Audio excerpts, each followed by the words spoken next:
지금도 우리가 살아가면서 끔찍한 일이 있습니다. 재앙입니다. 이 재앙이 따라다니는 재앙이라는 것입니다. 아니었으면 참 좋겠는데 이 재앙이 죄인을 따라다니고 있다 하는 것입니다. 또한 상대적으로 선한 보응이 있어요.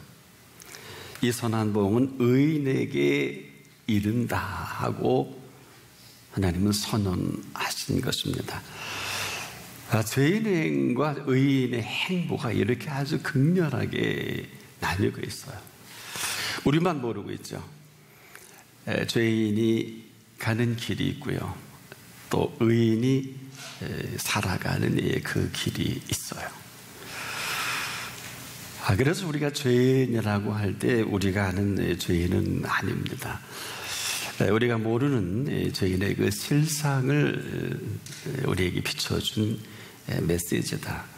흔히 그러죠. 왜 내게 이런 일이 일어날까, 이렇게 많이 묻기도 합니다. 죄인이 어떨까요? 이 죄인은 아무리 열심히 일을 하고 열심히 산다 해도, 또 죄인은 아무리 재물을 열심히 모아도요, 이 죄인에게는 재앙이라고 오늘 본문에 말씀한단 말입니다. 심지어 죄인의 재물은 의인을 위하여 쌓여가는 이 엄청난 재물론입니다. 여러분 들어보신 일 있나요? 우리만 모르는 이 사실이죠. 죄인이 만약에 이 사실을 알면 땅을 칠 일일 거예요. 왜? 죄인은 돈이 전부잖아요. 죄인인 이유 하나로 재앙이 떠나지 않는다, 이게 전부고요. 또 떠나지 않을 뿐이 아니라 재앙이 따라다닌다네요. 죄인인 이유 하나로 이 재앙에 살다가 재앙에 묻혀서 생을 마감하는 게 죄인이다. 자, 의인은요, 이 의인이라는 이 한 가지 이유로 우리의 생각에 동일하는 게 아니라 선한 보응이 떠나지 않고 선한 보응으로 일생 동안 살아간다는 것을 증명하셨어요.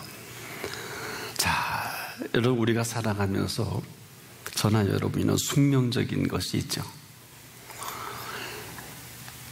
우리가 먼저 태어나는 건데요, 누군가 이 땅에 태어나지 않겠습니까?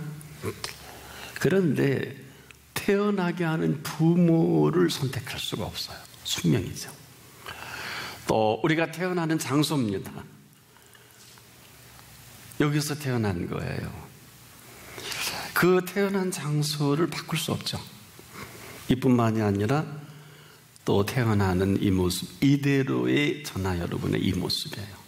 이 정도가 아니라 생김새와 그 재능과 캐릭터도 바꿀 수가 없어요. 숙명적인 일들인데, 어찌 보면 이 주제들은 하나같이 저나 여러분을 생명을 주도하는 실세 아닙니까? 그래서 모든 것은 우리가 어찌할 수 없이 타고난 모습 그대로 살아갈 수밖에 없는 걸 숙명이라고 한다면, 장소를 바꿀 수 있어요, 부모를 바꿀 수 있어요, 생김새를 바꿀 수 있어요, 재능을 바꿀 수 있어요, 또 우리가 가지고 있는 이 캐릭터까지라도 모습 그대로 살아갈 것밖에 없는 저와 여러분들인데, 이대로 살면 힘들어요.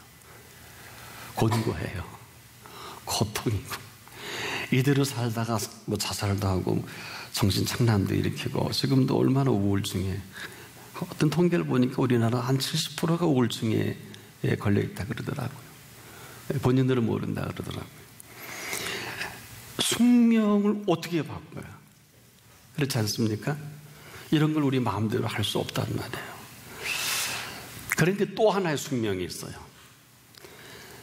이걸 주신 숙명이다. 감히 상상할 수 없는 이 주신 숙명이 있어요. 이것은 하나님의 자녀가 되는 권세입니다. 하나님을 감히 아버지 하나님이라 부를 수 있는 이 자녀된 권세는 형이상학적이 아니에요. 하나님이 오늘도 살아계신 것처럼 실제입니다. 이 권세는 하늘의 권력과 하늘의 그 모든 세력을 덧입혀 주신 거예요. 우리가 지금도 이만하니 그렇지 우리가 모든 힘과 모든 능력이 있다고 할 때 내 자녀가 땅끝 어디에 있어도 부모는 지울 수 없지요.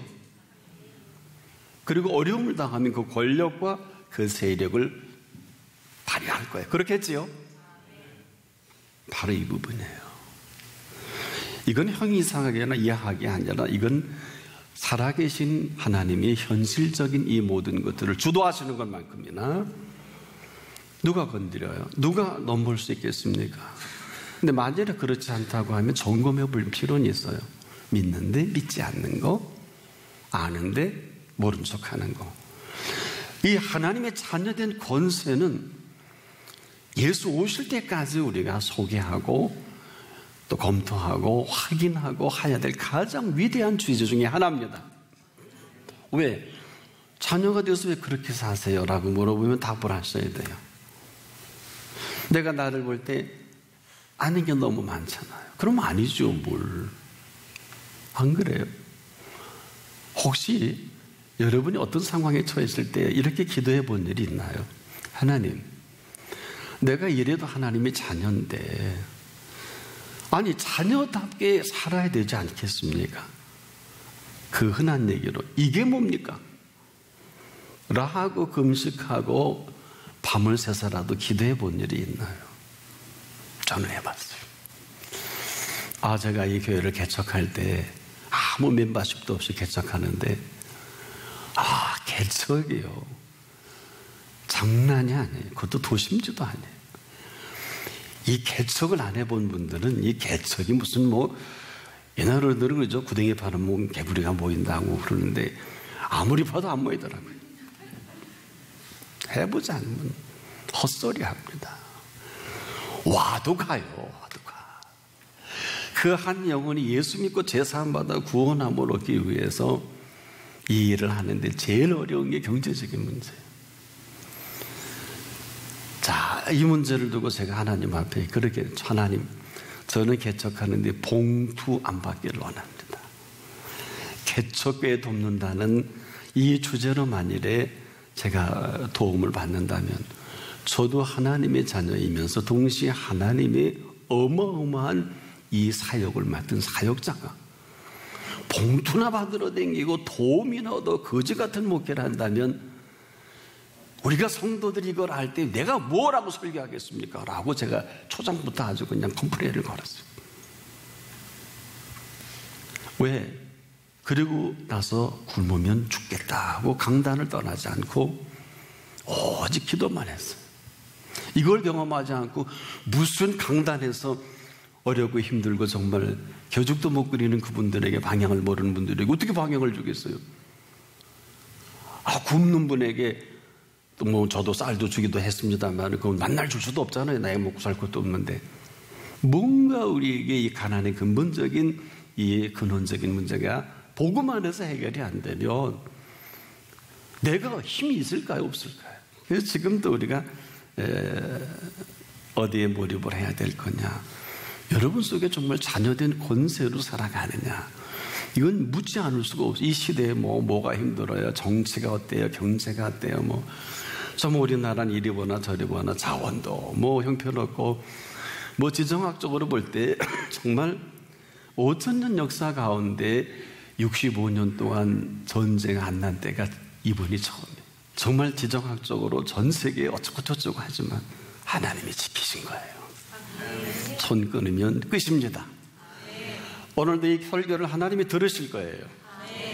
들으시고 하나님의 통치가 이 가운데 임하실 거예요. 내가 이 나라를 지킨다. 저는 의심치 않아요.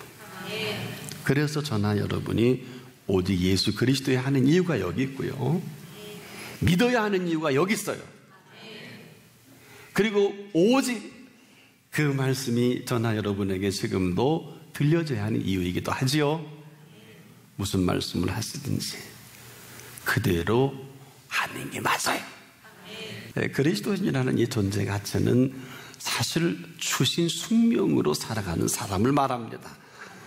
그래서 지금 아무리 강조해도 지나치짐이 없어요. 하나님의 살아 역사하신 그 하나님의 뜻을 이루는 사람은요, 이 세상에 그 어떤 얘기를 한다 할지라도 죄송한데 관계할 것이 없는 사람을 말합니다. 지금도 우리가 좋아하는 이런 사람들이 박수를 쳐줘요. 하나님의 뜻은 어떻게 그렇게 많은 어려움과 힘듦이 있는 줄 모르겠네요. 행여 여러분 하나님의 뜻을 이루길 정말 원하시면 하나님의 뜻을 이루어가는 그분에게만 초점 맞추시기를 바랍니다. 때에 하나님께서는 여호와 이래로 그 어떤 일이든지 책임을 져주실 거예요. 정리해보자고요.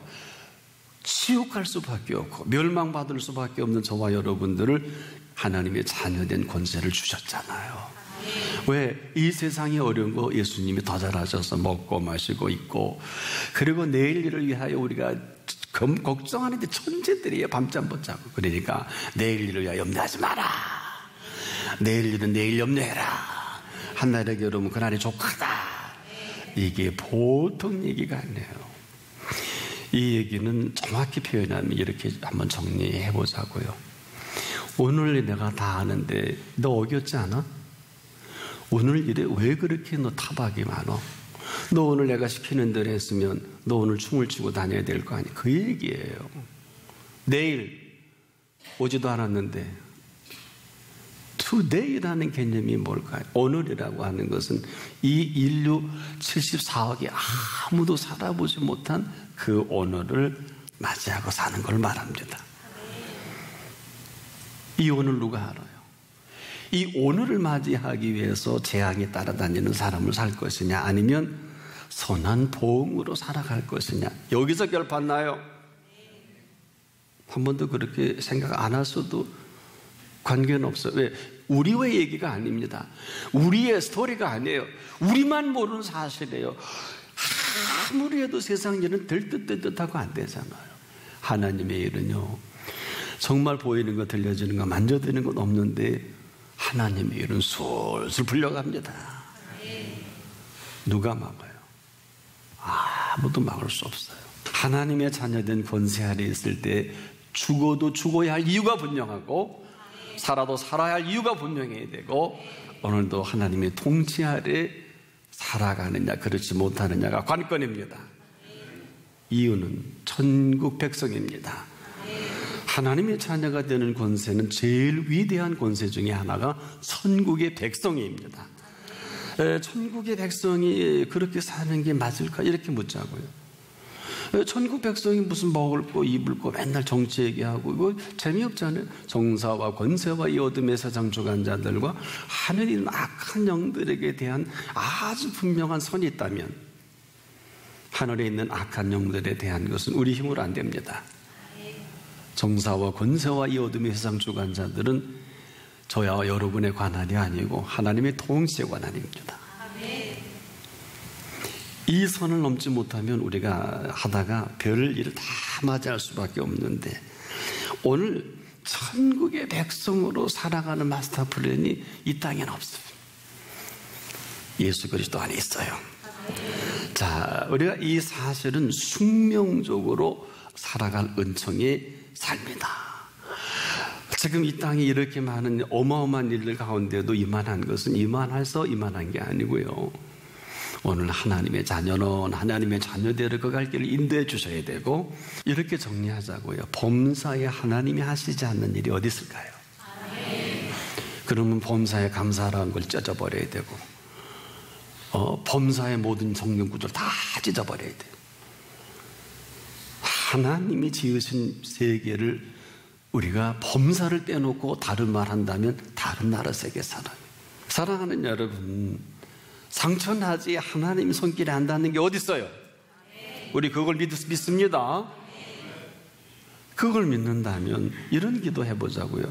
쓰나미 안 나게 해달라고 기도하는 게 잘못된 거예요? 해일이 안 나게 해달라고 기도하는 게 잘못된 거냐고요. 죽은 사람까지도 살려내신 그분이신데, 완전 죽어 썩어져 냄새나는 이 어마어마한 이 일도 거침없이 썩은 냄새 나는 4일씩이나 된 그 나사로를 나오라 그러잖아요. 물론 다시 죽을 수 있어요. 우리가 얼마나 하나님을 안 믿고 내 멋대로 믿고 인본적인 저기로 정리하고 하는 이 모든 것들은 참 안타까운 일이 아닐 수 없습니다. 아무 한계 없어도 하나님의 자녀된 권세로 살아갈 은총을 입은 사람들이 그리스도인이에요. 아무것도 하지 않아도 괜찮다는 말씀은 아닙니다. 우리가 이 사실을 알고 살아가느냐 모르고 살아가느냐 했던 이 모든 것들은 우리가 우리의 주신 이 숙명으로 살아갈 거냐 아니면 주신 숙명으로 오늘을 내가 살아갈 거냐, 이건 각자의 몫이에요.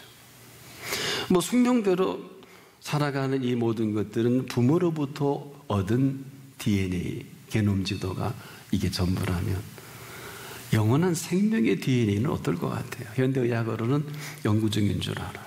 무슨 얘기냐?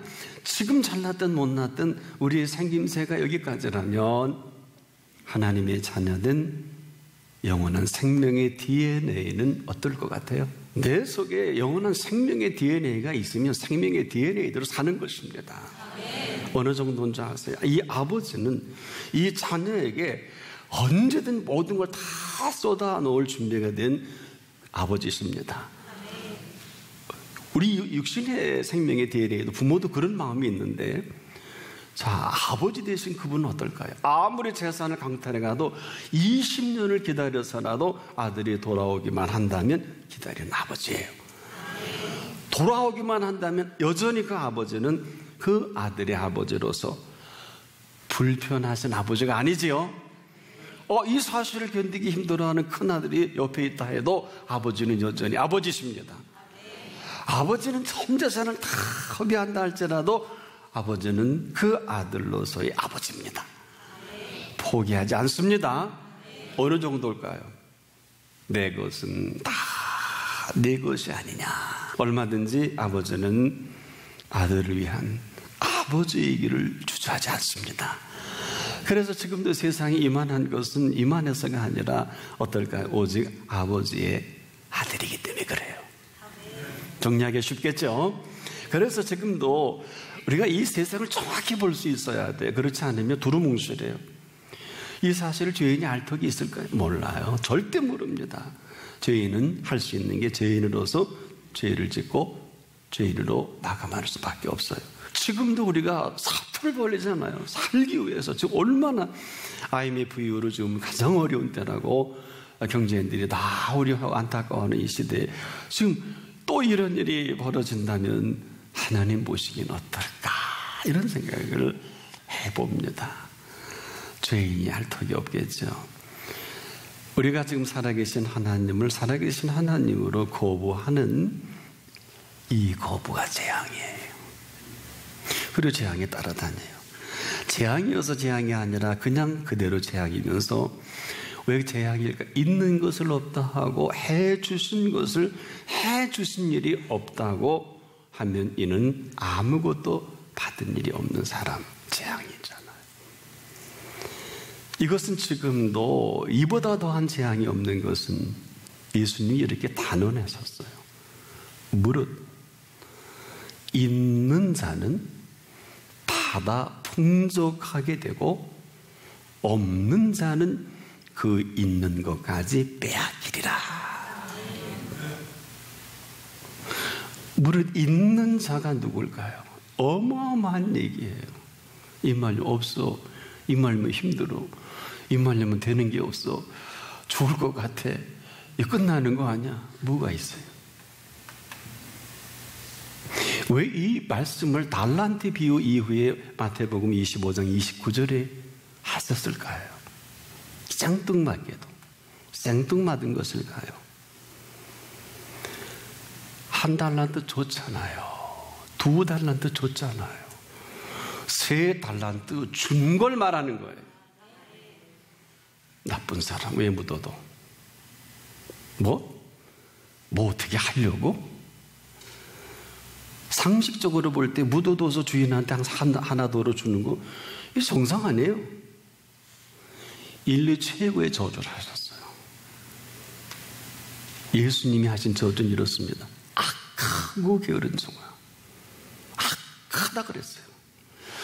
악한 걸로 끝나지 게으른 종아. 와, 그리고 선언해 버리셨잖아요. 지옥을 선언해 버렸잖아요. 악하고 게으른 종아. 우리가 지금도 없다 그러잖아요. 전부 없대요. 그냥 악하고 게으른 종을 아니라 할 수 있을까요? 정리해 보자고요. 무릇 있는 자는 받아 풍족하게 되고 없는 자는 그 있는 것까지도 빼앗기리라. 무릇 있는 게 뭘까요? 이 표현을 해주신 이분이 달란트를 누가 주셨냐 그 얘기예요. 당대의 한 달란트의 값은 어마어마합니다. 지금도 이것을 환산해 보면은 한 달란트의 이 가치는 지금도 뭐 한 5, 6억 넘어요. 이것이 인플레에 따라 좀 달라질 수 있겠는데, 그러면 이 뭐 10억 가까이 되는 어마어마한 큰 돈입니다. 한 달란트가요. 이건 별에게 주는, 이자를 받는 사람에게 주어도 이런 표현을 예수님이 하신 거 깜짝 놀라서, 야, 예수님도 고리대금업을 하시는구나. 안 그래요?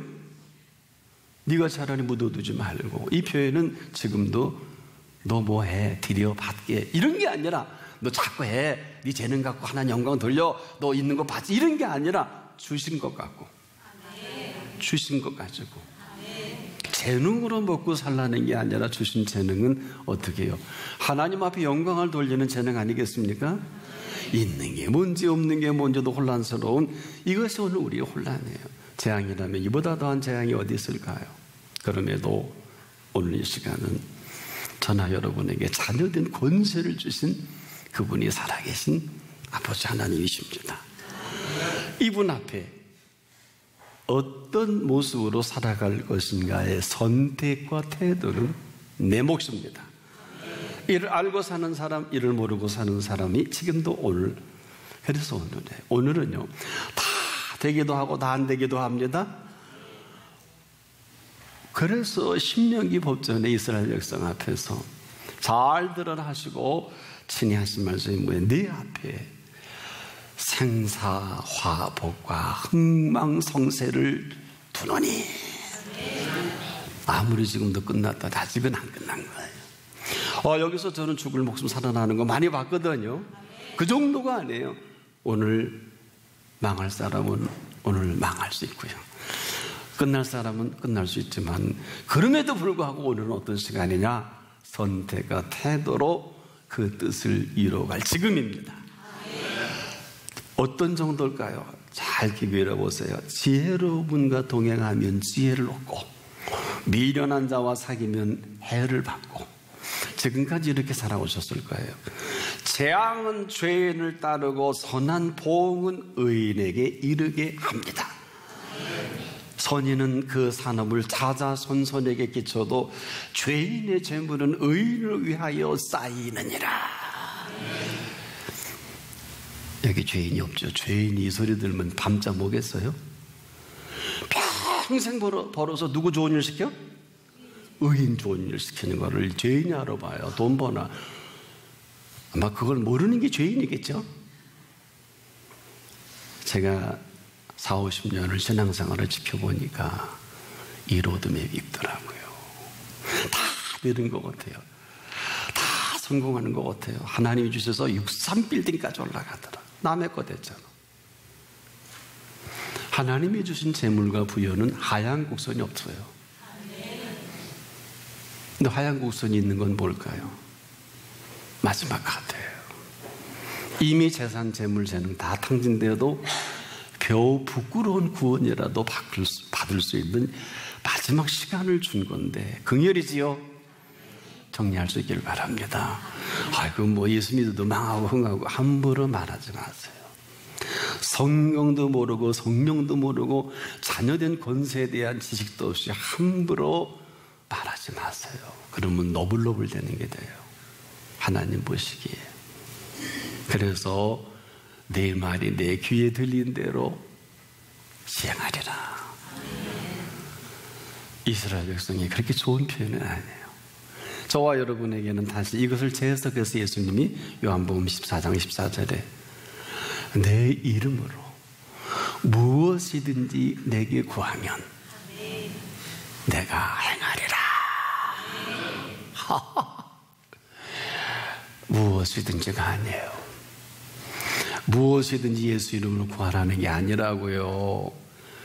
예수 이름으로, 내 이름으로 무엇이든지 그랬지. 바꾸지 마세요. 다 바꿔요. 다 바꾼다고요. 무엇이든지 예수 이름으로 구하래. 성경은 그렇게 기록한 일이 없어요. 내 이름으로 무엇이든지 이렇게 하신 말씀 순서 바꾸지 마세요. 응답이 없으면 예수님이 웃으시면서 그럴까요? 화내시면서 그럴까요? 내가 왜 너한테 무엇이든지 내 이름으로 줘야 되냐? 이렇게 따지고 들으면 어떻게 하실라 그래요? 너가 뭔데 무엇이든지 내 이름으로 내가 너한테 줘야 되냐? 나는 그렇게 한 말을 한 일이 없다. 그리고 아마 다 걷어가시고 이 말씀을 하실 거예요. 내 이름으로 무엇이든지 내게 구하라고 했지. 무슨 표현인지 아시겠죠? 어려우면 기도해 보세요. 더 길게 말씀드릴 수가 없네요. 내 이름으로 무엇이든지라고 하는 사실은 그 주체가 있어요.